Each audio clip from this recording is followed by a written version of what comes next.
Les saludo en el nombre del Señor, hermanos y hermanas. Es un placer, también un privilegio estar con ustedes aquí en Colombia, mi primera visita a este país.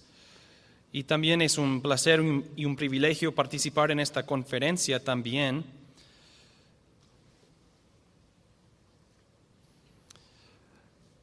Hemos estado hablando mucho de la reforma, la necesidad de una reforma bíblica y todas estas cosas, y estoy de acuerdo con los otros hermanos que han compartido la palabra de Dios con ustedes acerca de este tema.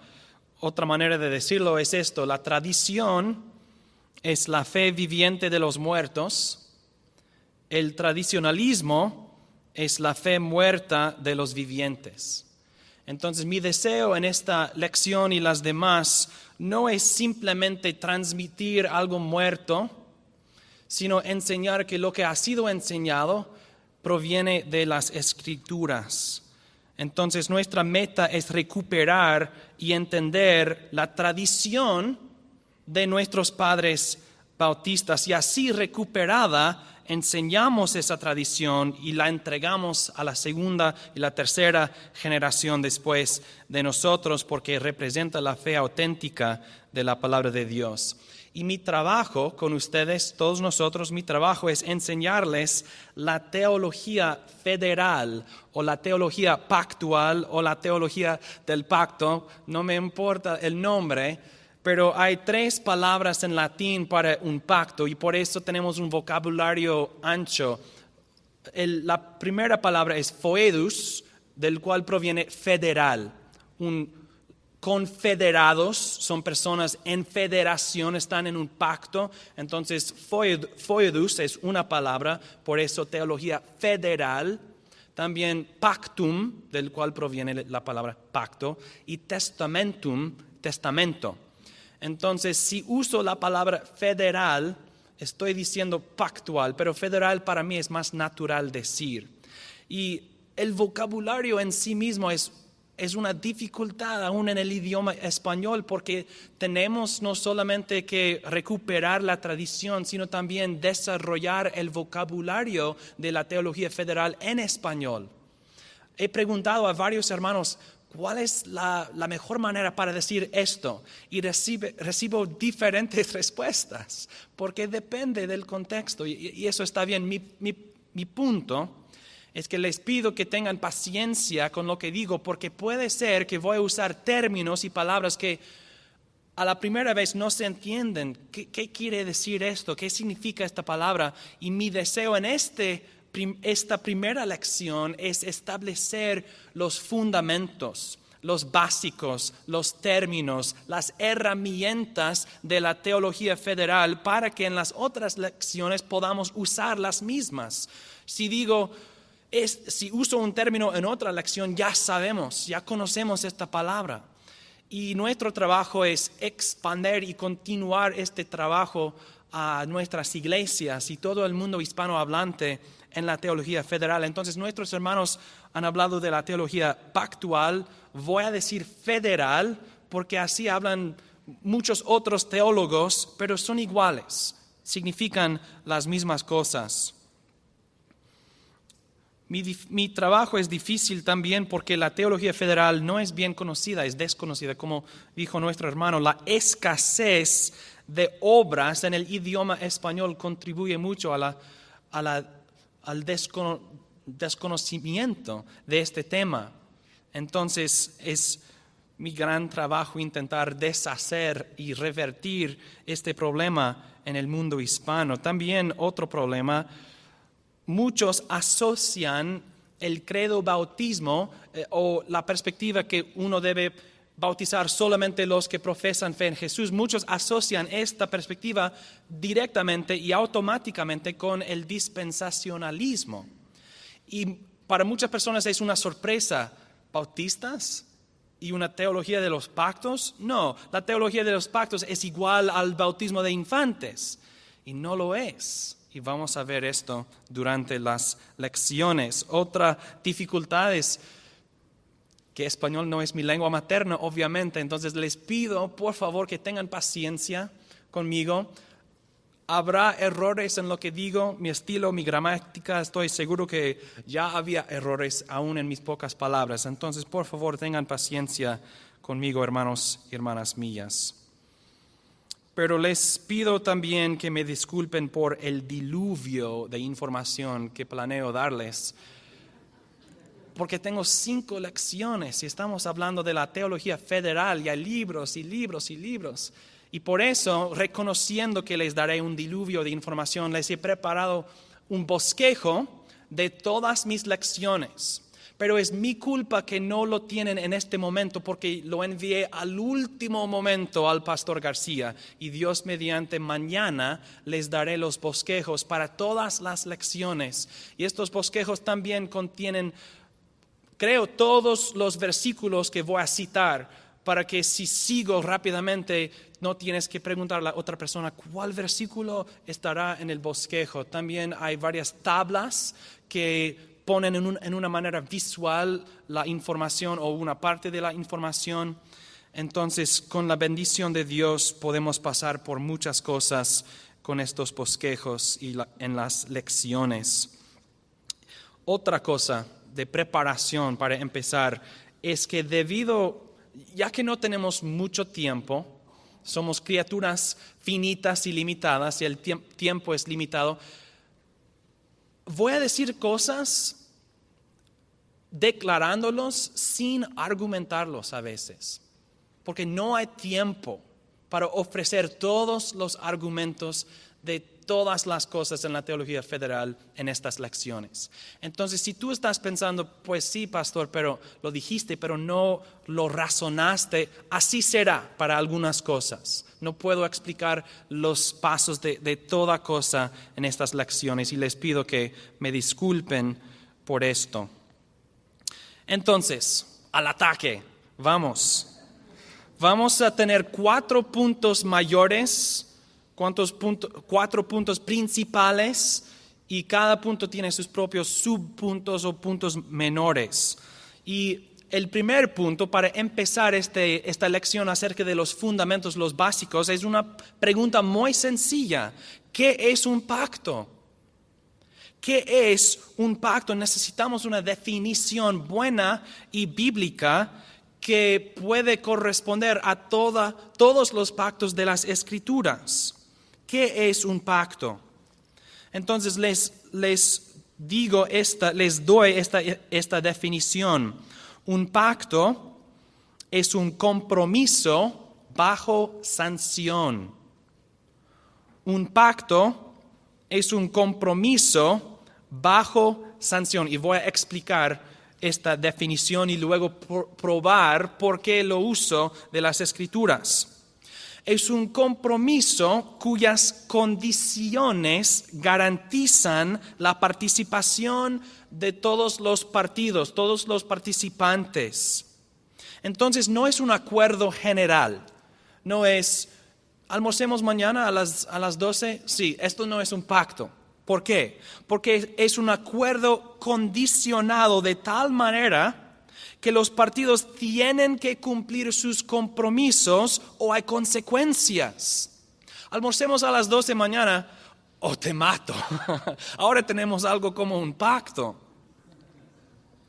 Por eso decimos que un pacto es un compromiso bajo sanción, porque sanciones son amenazas. Son condiciones que garantizan la participación de los partidos. Yo haré esto, tú harás esto, y si tú no haces esto, otra cosa pasará. Si yo no hago lo que yo dije que yo haría, hay consecuencias para mí. Entonces nuestros compromisos, lo que yo haré, lo que tú harás, hay consecuencias, hay sanciones, amenazas que garantizan, vamos a participar en este compromiso, vamos a participar en este pacto y vamos a cumplir nuestros compromisos. Ahora bien, ¿por qué esta definición? ¿Dónde encontramos esta definición en las Escrituras? Pues les invito a que abran sus Biblias conmigo a una variedad de pasajes, de versículos, empezando con 1 de Samuel, capítulo 20.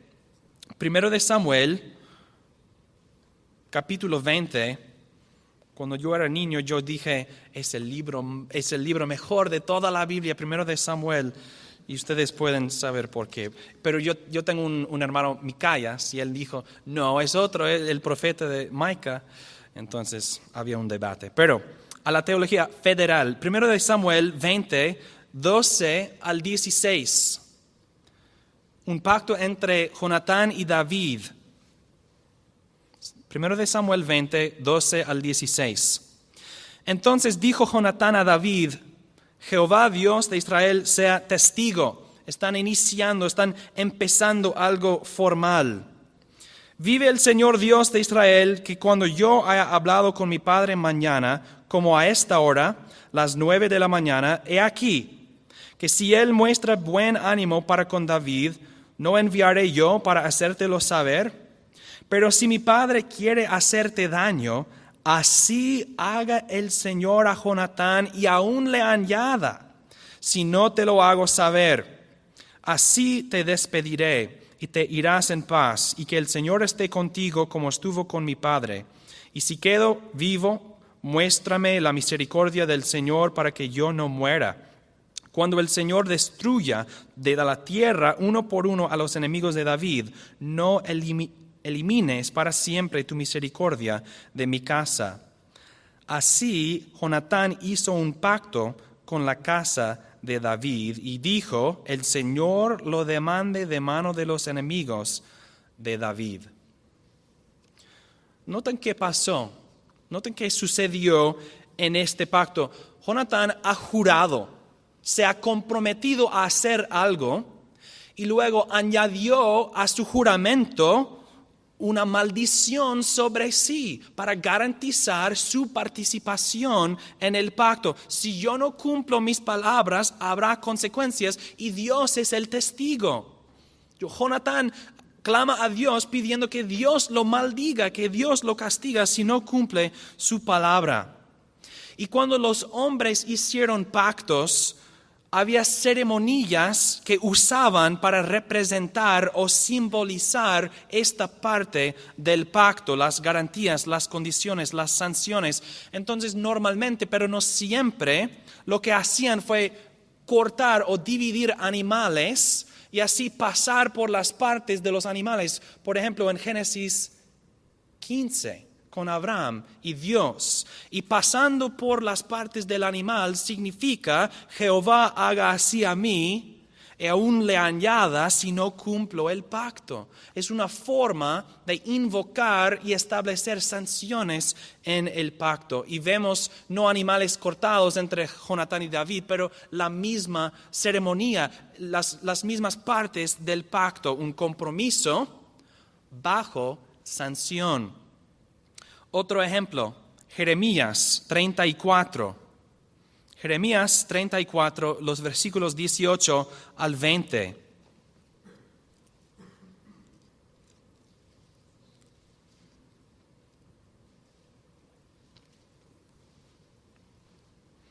Jeremías 34, 18 al 20. Dice así la palabra de Dios. Haré que los hombres que traspasaron mi pacto y que no han cumplido las palabras del pacto que hicieron en mi presencia, sean como el becerro que dividieron en dos partes y pasaron en medio de las mitades. A los magistrados de Judá y a los magistrados de Jerusalén, a los funcionarios, a los sacerdotes y a todo el pueblo de la tierra que pasaron entre las partes del becerro, los entregaré en mano de sus enemigos y en mano de los que buscan sus vidas, y sus cadáveres servirán de comida a las aves del cielo y a los animales de la tierra. En este ejemplo, Dios está proclamando que hay hombres que traspasaron un pacto, que antes, cuando hicieron el pacto, habían pasado por las partes del becerro. Y ahora, ¿qué dice Dios? Voy a realizar lo que ellos dijeron en el pacto. Ellos dijeron, Jehová haga así a mí, y aún le añada, etc. Ahora lo voy a hacer, porque no cumplieron su palabra en el pacto. No han cumplido sus compromisos. Y por eso las sanciones, las amenazas van a garantizar su participación o los van a castigar y los van a desheredar. Otro ejemplo que yo puedo leer es un versículo nada más, Salmo 55. Salmo 55. Juntadme mis santos, los que hicieron conmigo pacto con sacrificio. Hicieron pacto con sacrificio. ¿Por qué incluir sacrificio en el pacto? Porque garantiza la participación de los partidos. Finalmente, ya mencioné Génesis 15, entonces no lo voy a leer, pero también Éxodo 24, 2 versículos que puedo leer para ustedes. Éxodo 24, 7 al 8. Y tomó el libro del pacto y lo leyó a oídos del pueblo, el cual dijo: haremos todas las cosas que Jehová ha dicho y obedeceremos. Están comprometiéndose a la obediencia en el pacto. Entonces Moisés tomó la sangre y roció sobre el pueblo y dijo: he aquí la sangre del pacto que Jehová ha hecho con vosotros sobre todas estas cosas. Ustedes obedecerán conforme a su compromiso, ¿o qué? O la sangre de ustedes será derramada. Entonces, ¿qué es un pacto? Es un compromiso bajo sanción. Y eso es importante. Y no tenemos tiempo para desarrollarlo, pero es importante porque en Hebreos 9, 16 y 17 nos dice que un pacto sin sanciones no tiene fuerza. Ustedes conocen a padres que les dicen a sus niños: limpia el cuarto. Y el niño no limpia el cuarto. Voy a contar a 3. ¿O qué? Voy a contar a 3 o te voy a castigar. 1, 2, 3. No castigan al niño. Entonces el niño sabe que tiene todo el día para no obedecer, porque no hay consecuencias. El mandamiento no tiene poder si no hay un castigo, si no hay consecuencias por no obedecerlo. Así también un pacto con compromisos que no tiene amenazas para garantizar la participación de los partidos no es un pacto, o por lo menos es un pacto malo. Porque si tú entras en un contrato de dinero con otra persona y no hay nada para garantizar la seguridad de lo que tú has invertido, es malo invertir en esa manera. Entonces Dios, cuando hizo pactos con los hombres, estableció sanciones para garantizar su participación. No puedes recibir los beneficios sin cumplir las condiciones. No puedes sacar provecho del pacto sin cumplir tus compromisos en el pacto. Y vamos a ver esto en la historia de Israel sobre todo. No puedes vivir en la Tierra Santa siendo injusto. No puedes ser pecaminoso y vivir en mi Tierra Santa. Los israelitas desobedecieron, fueron expulsados de la Tierra Santa de Dios. Esto es un ejemplo entre muchos. Entonces, habiendo definido un pacto como un compromiso bajo sanción o compromisos bajo sanción, sigamos entonces a la segunda pregunta en el bosquejo que van a tener mañana, Dios mediante. Número 2, ¿cómo establece Dios sus pactos con los hombres? ¿Cómo establece Dios sus pactos con los hombres? Y vamos a tener 2 puntos menores dentro de este punto para explicarlo. Si Dios pacta con los hombres, y un pacto es un compromiso bajo sanción, ¿cómo lo hace?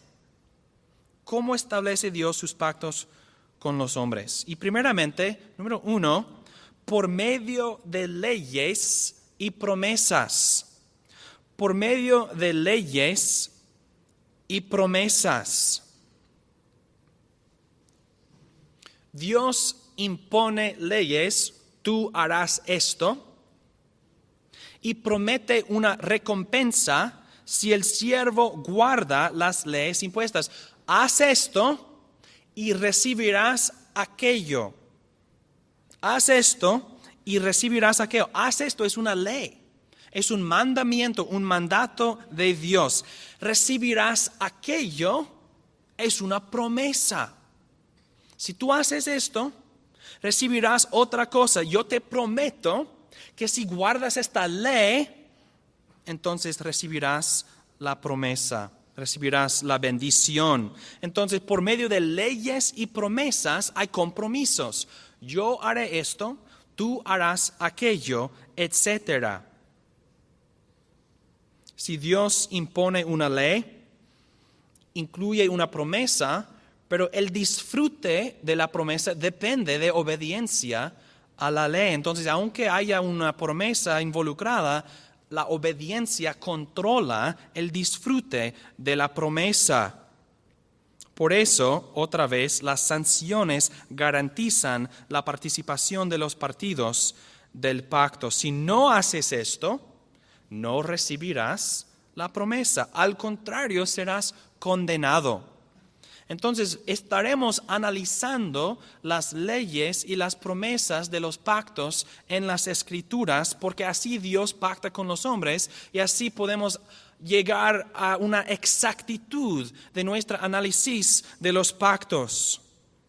Y por eso, hermanos y hermanas, cuando uno estudia los pactos de la Biblia es de suprema importancia que prestemos atención, como ya dije, a las leyes y las promesas y las sanciones. Pregunten esas cosas. ¿Cuáles son las obligaciones de los partidos? ¿Cuáles son las condiciones del pacto? ¿Cuáles son las sanciones? Si nos equivocamos en estos detalles, muchos problemas teológicos pronto seguirán. Entonces, si Dios impone una ley, ¿qué es tu respuesta? ¿Cómo reaccionas? Lo que tú debes hacer es decir, yo haré lo que me has mandado. Entonces Dios impone una ley, tú respondes con obediencia. La respuesta a una ley es obediencia. Y entonces la sanción, ¿a quién se dirige? Al obligado. Dios impone una ley, tú prometes obediencia, la sanción te amenazará a ti. Si no haces lo que Dios te dijo que debes hacer, si no cumples tu compromiso en el pacto, entonces serás condenado. Y llamamos tal pacto un pacto de obras, porque depende de obediencia y obrando, haciendo el trabajo del pacto. Un pacto de obras empieza con una ley, tiene una respuesta de obediencia, las sanciones amenazan al obligado, el que debe obedecer, y así esto es un pacto de obras. Y como ya mencioné, esto no significa que un pacto de obras no tiene promesas, simplemente quiere decir que un pacto de obras protege el disfrute de las promesas con obediencia y sanciones al que tiene que obedecer. Y nosotros entonces vemos otro tipo de pacto en las Escrituras, no solamente un pacto de obras, sino también un pacto que empieza con una promesa. ¿Y cuál es la respuesta, cuál es la reacción cuando Dios no impone, sino presenta una promesa? ¿Cómo respondemos? ¿Qué es nuestra parte? Si alguien te ofrece algo, tu respuesta es recibirla. Entonces, en otro tipo de pacto, Dios ofrece promesas gratuitamente. Nuestra respuesta es recibirlas. Y la sanción, ¿a quién se dirige? Al prometedor, al que prometió. Yo te prometo, yo voy a proveer tal cosa. Ahora la sanción dice, si no provees lo que tú prometiste, una maldición sobre ti. Y llamamos a este pacto un pacto de gracia. Porque el disfrute de la bendición no depende de obras o de obediencia, sino depende de la bondad del prometedor.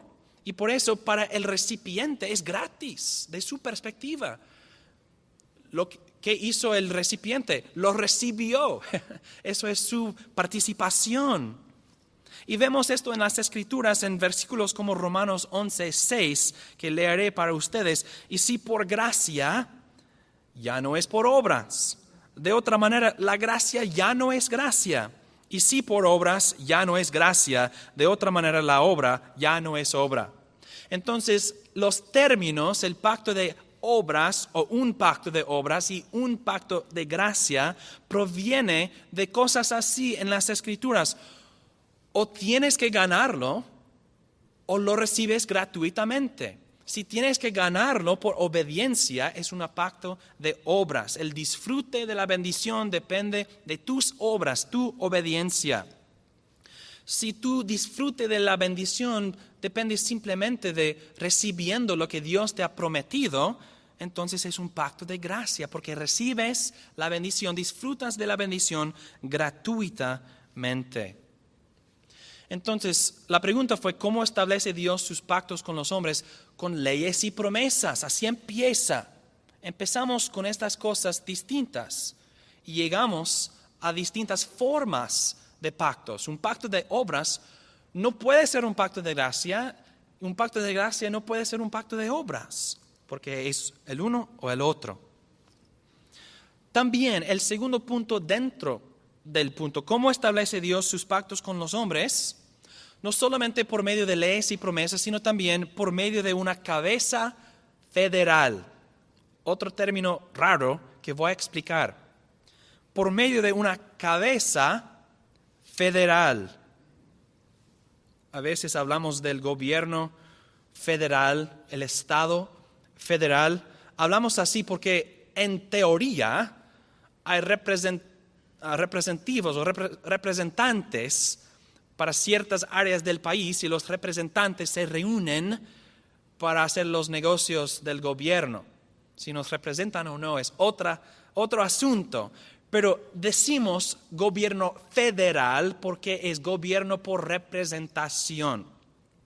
Una cabeza federal es una persona que representa un grupo de personas. Es la cabeza de ellos en pacto, cabeza federal.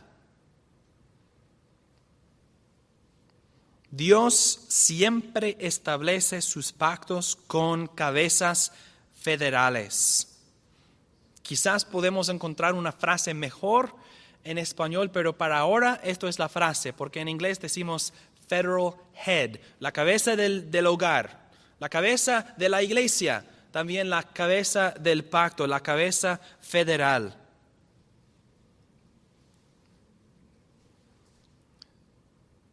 Si quieres saber quiénes son las personas del pacto, pregunta a quiénes representa la cabeza federal, porque Dios pactará con una sola persona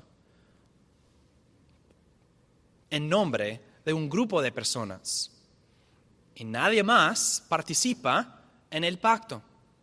Entonces la cabeza federal, por lo tanto, es muy importante.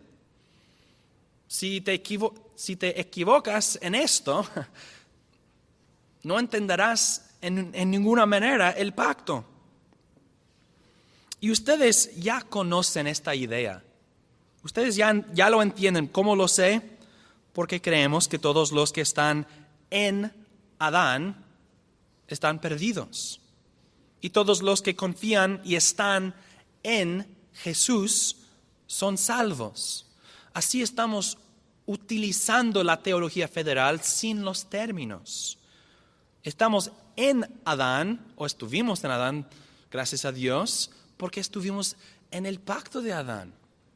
Y estamos en Cristo, porque estamos en el pacto de Cristo, y Él es nuestra nueva cabeza. Adán y Jesús son cabezas federales de distintos pactos, pero no son los únicos cabezas federales. Nosotros nacemos en pecado porque Adán es nuestro representativo. Si renacemos, estamos en Cristo. Y Pablo dice en 1 Corintios 15, 48, cual el terrenal, tales también los terrenales. Y cual el celestial, tales también los celestiales. Cual la cabeza federal, así también los confederados, digamos. Cual el terrenal, tales también los terrenales. Cual el celestial, tales también los celestiales. Pablo dijo en Romanos 5, 19, porque así como por la desobediencia de un hombre los muchos fueron constituidos pecadores, así también por la obediencia de uno, los muchos serán constituidos justos. Esto es representación federal. Una persona hace algo y cuenta para los demás. Entonces, cuando Dios establece un pacto con los hombres por medio de leyes y promesas, esas leyes y esas promesas fluyen por medio de la cabeza federal. Si la cabeza federal guarda la ley, los demás experimentan las bendiciones de la promesa. Si la cabeza federal no guarda la ley, los demás pierden la bendición. Asimismo, si hay una promesa por medio de una persona, todos los que le pertenecen a la persona reciben la promesa. Entonces, la cabeza federal es muy importante en nuestro estudio de los pactos de las Escrituras.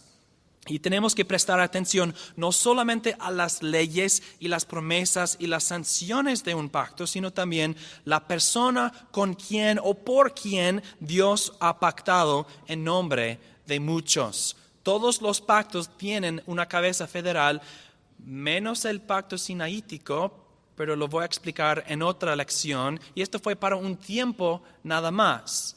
El pacto sinaítico no tenía cabeza federal y luego sí tenía cabeza federal. Y lo voy a explicar en otra lección. Pero todos los pactos Dios ha pactado por medio de una persona en nombre de muchas personas. ¿Qué es un pacto? Un compromiso bajo sanción. Los compromisos son leyes y promesas. Yo haré, tú harás. Las sanciones garantizan la participación de los partidos, de los prometidos, los obligados, los prometedores. Y Dios tramita sus pactos, establece sus pactos por medio de cabezas federales. Sigamos entonces al tercer punto. De los cuatro, esto es el tercero, la necesidad de los pactos. La necesidad de los pactos.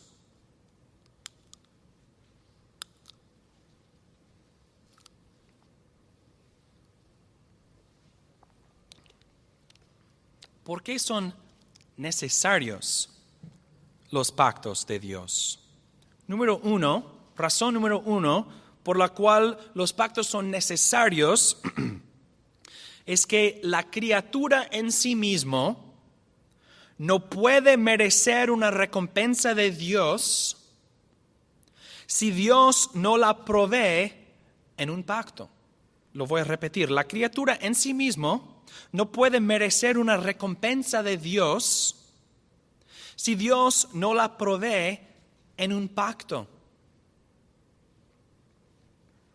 Cuando Dios pacta con los hombres, les ofrece beneficios o por medio de obediencia o por medio de una promesa.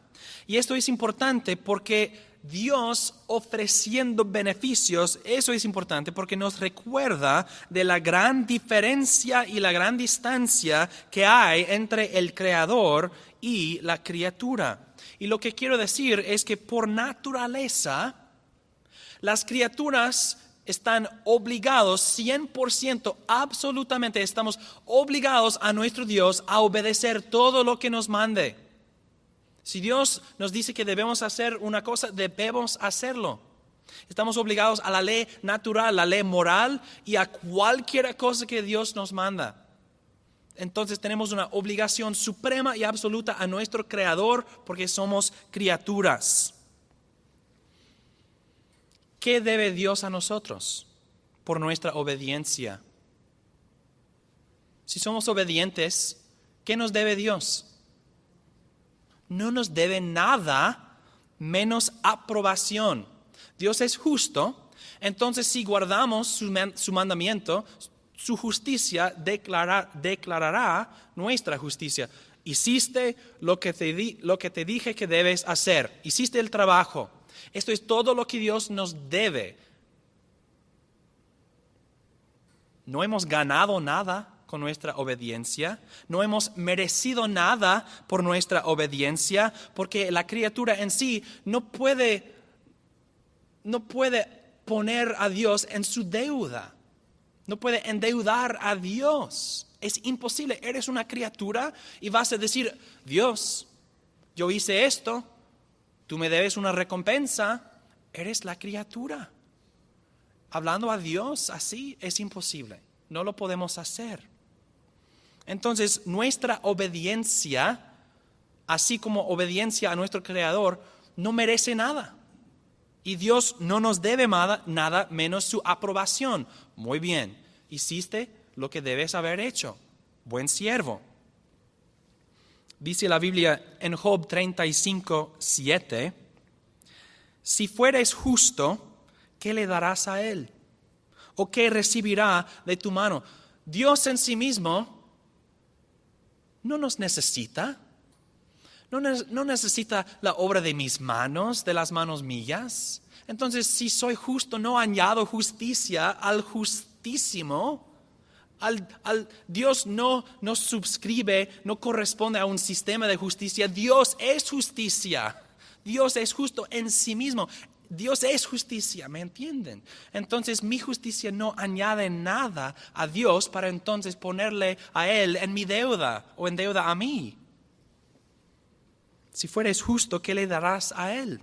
¿O qué recibirá de tu mano? Si yo digo, Dios, te he dado un servicio que antes no tuviste, esto no tiene sentido. ¿Qué no tiene el Dios de todas las cosas? Y en Lucas 17:10, así también vosotros cuando hayáis hecho todo lo que os ha sido ordenado, decid, siervos inútiles somos, pues lo que debíamos hacer, hicimos. Eso es la perspectiva de la criatura al Creador. Nosotros no exigimos, no demandamos una recompensa para nuestra obediencia, porque no podemos, es imposible.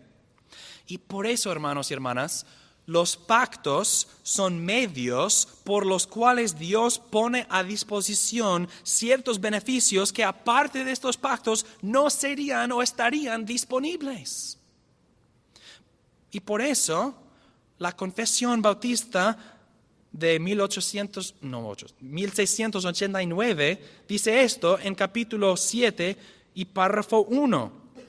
La distancia entre Dios y la criatura es tan grande que aun cuando las criaturas racionales le deben obediencia como su creador, éstas nunca podrían haber logrado la recompensa de la vida a no ser por alguna condescendencia voluntaria por parte de Dios que a Él le ha placido expresar en forma de pacto. Este párrafo que muchos leen y no saben lo que han leído, esto está expresando lo que yo acabo de enseñarles, que siendo criaturas no ganamos nada con nuestra obediencia. Y la confesión dice, la recompensa de vida para Adán no fue disponible, no fue posible aparte de un pacto. Y Dios en su bondad y su condescendencia voluntaria hizo posible que Adán gane la vida eterna en un pacto. Eso proviene de esta teología de la criatura y el Creador. Por eso, la segunda razón por la cual los pactos son necesarios, o para desarrollar este tema aún más, otra oración larga que tendrán mañana. Los pactos que Dios ha hecho con los hombres siempre ofrecen beneficios que no serían disponibles aparte de la bondad de Dios ofreciéndolos en pacto. Los pactos que Dios ha hecho con los hombres siempre ofrecen beneficios que no serían disponibles aparte de la bondad de Dios ofreciéndolos en pacto. Estoy enfatizando este punto porque vamos a hablar mucho de pactos que condenan y castigan y maldicen a los participantes. Y tenemos que reconocer que todas las maldiciones de los pactos provienen de la maldad de los pactadores, de los pactantes, de los hombres en pacto.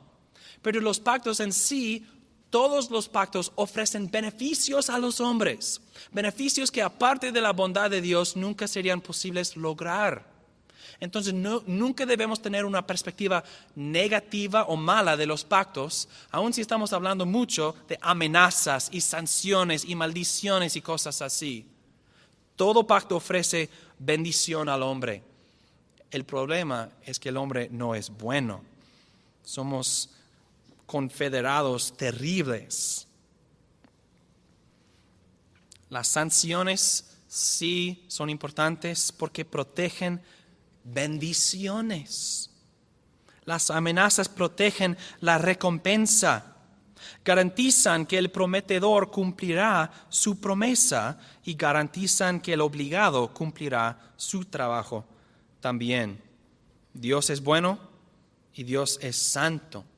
Y sus pactos ofrecen bendiciones y beneficios maravillosos, pero su santidad y su justicia no permiten participación en el pacto sin conformidad a las condiciones del pacto.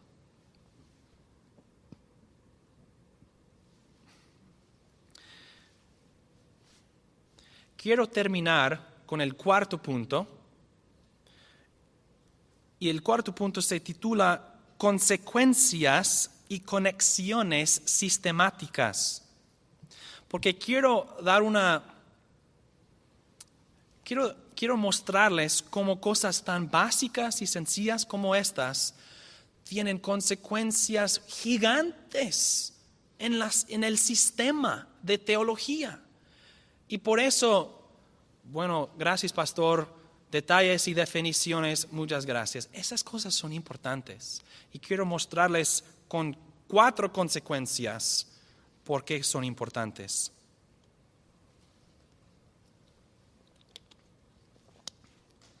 Estamos estableciendo un paradigma, un modelo, y quiero mostrar cómo el modelo se construye sobre el fundamento. Obviamente las demás lecciones harán esto también, pero quiero enfocarnos en 4 cosas, 4 consecuencias o conexiones sistemáticas. Número 1, y habrá un cierto nivel de repetición para enfatizar.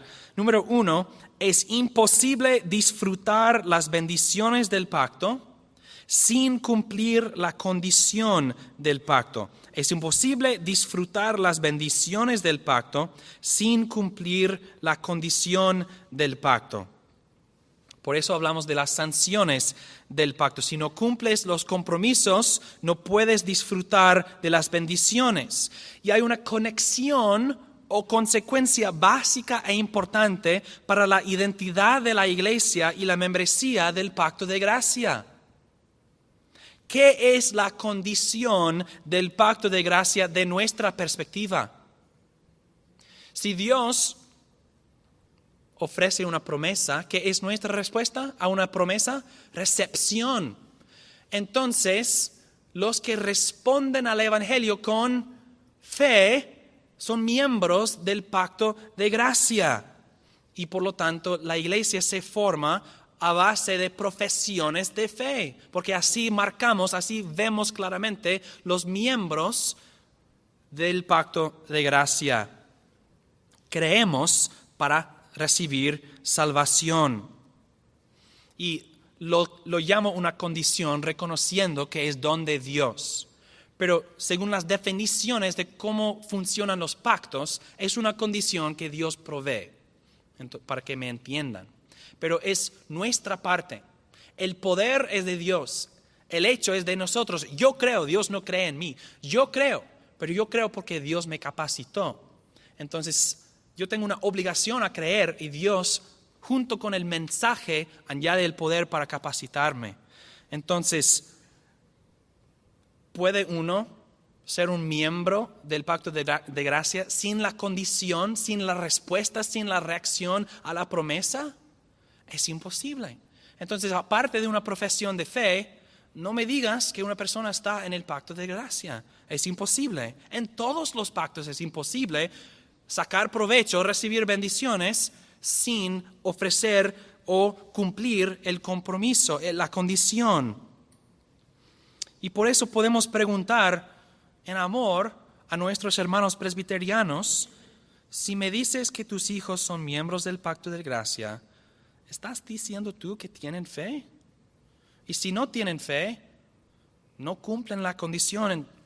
¿Cómo son miembros? Son preguntas importantes para ellos.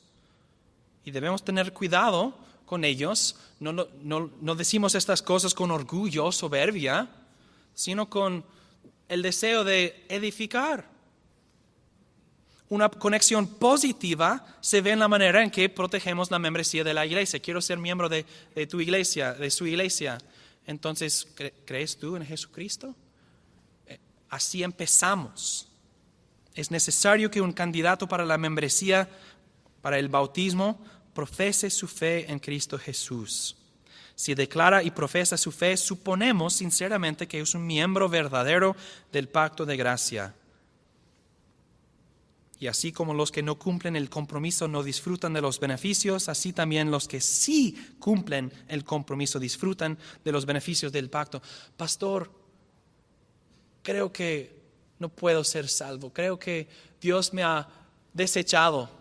¿Crees tú en Jesucristo? Sí creo en Jesús, pero no, pero. ¿Crees tú en Jesucristo? Sí, entonces tienes Cristo, tienes todo. Eres un miembro del pacto de gracia que Dios nunca quebrantará y depende de su promesa, no de tus obras. Confía en Jesús, descansa en Jesús. Podemos usar los básicos de la teología federal para rescatar un alma de su deuda, de su desesperanza. Ahora estoy predicando. Número 2, la segunda consecuencia o conexión sistemática. Las relaciones entre varios pactos se aclaran por un análisis de sus promesas específicas. Las relaciones entre varios pactos se aclaran por un análisis de sus promesas específicas. Ustedes saben, aun si no conocen bien la literatura, saben que la teología federal ha sido un campo de debate por mucho tiempo y con muchos libros. Se han derramado mucha tinta, a lot of ink has been spilled. Muchos libros han sido escritos debatiendo esas cosas. Entonces uso ese punto para ayudarnos a navegar esas cosas en nuestras propias mentes y para analizar los libros de otras personas y también nuestro propio estudio de las Escrituras. Las relaciones entre varios pactos se aclaran por un análisis de sus promesas específicas. Muchos de los debates tienen que ver con si este pacto es también este otro pacto. ¿Son iguales estos pactos o son pactos distintos? ¿Cómo contestamos? ¿Cómo navegamos? Algunos dirán que estos pactos son uno solo pacto en diferentes formas y están afirmando una sola identidad entre varios pactos. Puede ser así, puede ser.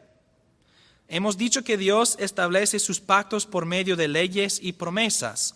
Entonces, para tener certeza en tales estudios, la exactitud necesaria se encuentra en un análisis de las promesas específicas de cada pacto. Muchas palabras en esta oración, pero escuchen, para tener certeza en la pregunta de la relación entre pactos, la exactitud necesaria se encuentra en un análisis de las promesas específicas de cada pacto. Si quieres saber si este pacto es igual a otro pacto, pregúntate o pregunta al texto, ¿son iguales sus promesas o no? Por ejemplo, nuestros hermanos presbiterianos afirman que el pacto que Dios hizo con Abraham y otros son iguales con el nuevo pacto, que es el mismo pacto para ellos, que es el mismo pacto bajo diferentes formas externas. Y uno de sus argumentos es que en estos varios pactos Dios declara, yo seré su Dios y ustedes serán mi pueblo. Y ellos dicen, esto es la sustancia del pacto que se ve en diferentes formas. Entonces tenemos el mismo pacto con la misma promesa. Sin embargo, Esta identidad no llega al nivel de exactitud que es necesario para tal conclusión. ¿Por qué? Porque yo seré su Dios, ustedes serán mi pueblo, es la fórmula para todo pacto. ¿Serás mi Dios? ¿En qué manera? ¿Qué me prometes? ¿Qué tengo que hacer yo? Yo seré tu Dios, ustedes serán mi pueblo. No es específico, es para cualquier pacto y aplica a muchos pactos, a todos los pactos. Entonces, no hemos llegado a una exactitud suficiente para concluir que un pacto que contiene esta frase es igual a otro pacto que contiene esta frase. Tenemos que analizar las promesas específicas de los pactos. Bueno, Dios es Dios de este pueblo, ¿qué les ha prometido? Dios es Dios de este pueblo, ¿qué les ha prometido? Vida en Canaán, vida en la nueva creación. Ahora hemos llegado a otras diferentes, distintas promesas. Y ahora vemos que la relación de los pactos del Antiguo Testamento es que son tipos o sombras de una promesa mejor y superior. Y por eso cuando el autor a los Hebreos dice que el nuevo pacto fue establecido sobre promesas superiores, no podemos decir que el pacto establecido sobre promesas inferiores es el mismo pacto. Estamos hablando acerca de pactos distintos, no etapas de uno solo pacto. Ahora la controversia. Y hablaremos más en otra lección de esto. Estoy, como dije, señalando como cosas básicas, los fundamentos tienen conexiones largas y grandes. Entonces, si quieres analizar y comparar diferentes pactos, analicen las promesas específicas. Número 3, la tercera consecuencia o conexión. Ya lo dije, pero vamos a repetirlo. La membresía de un pacto se define y se limita por la representación de la cabeza federal del pacto. La membresía de un pacto se define y se limita por la representación de la cabeza federal del pacto. ¿Quiénes son los miembros? ¿A quiénes alcanza el pacto? Puedes contestar con precisión, con exactitud esas preguntas cuando identificas la cabeza federal del pacto. Y eso es tan importante porque nos protege de pensando que la membresía de un pacto se transmite de padres a sus hijos. La membresía del pacto se define por la cabeza federal y si Dios establece un pacto con una cabeza federal y sus hijos naturales, entonces, bueno, así es su representación. La cabeza federal ahora en este pacto representa sus hijos naturales, sus descendientes y así la membresía se transmite. Sin embargo, si Dios establece un pacto con una cabeza federal y un pueblo elegido desde antes de las fundaciones de la tierra, un pueblo no de carne sino del espíritu, entonces la membresía de tal pacto no se transmite genéticamente o naturalmente, sino espiritualmente y sobrenaturalmente. Y lo que hemos hecho es que con una definición, nuestra definición aplica a todo caso. Si definimos la membresía del pacto con la idea de transmisión genética, ahora hemos definido la membresía de uno solo pacto y nuestra definición no llega, no alcanza a los demás. Entonces no estamos negando que puede ser que en un pacto la membresía se transmite genéticamente. Estamos diciendo que depende de la cabeza federal y la manera en que Dios ha establecido su representación.